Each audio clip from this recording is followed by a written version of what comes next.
আরও একটি বিশ্বকাপ খেলার ইচ্ছে প্রকাশ করেছেন পর্তুগিজ সুপারস্টার ক্রিস্টিয়ানো রোনালদো। এবারের ইউরোই শেষ নয়, হয়তো 2026 বিশ্বকাপও মাঠে দেখা যেতে পারে CR7-কে।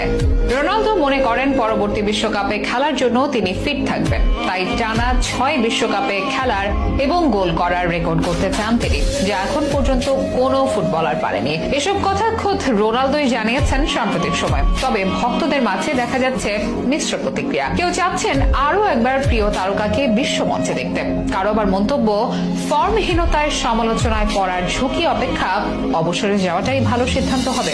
তবে রোনালদো যেন বদ্ধপরিকর 2026 সালেও খেলার জন্য, যখন তার বয়স হবে 41। এটি কি ক্রিস্টিয়ানো রোনালদোর লড়াকু মানসিকতা, নাকি নেহাতি কোনো পাগলামি, নাকি চির প্রতিদ্বন্দ্বী লিওনেল মেসির দিকে তাকিয়ে তিনি? কি প্রতিক্রিয়া ভক্তদের, জানাবো বিস্তারিত আয়োজনে। চলমান ইউরো থেকে বিদায় নিয়েছে পর্তুগাল। কোয়ার্টার ফাইনালে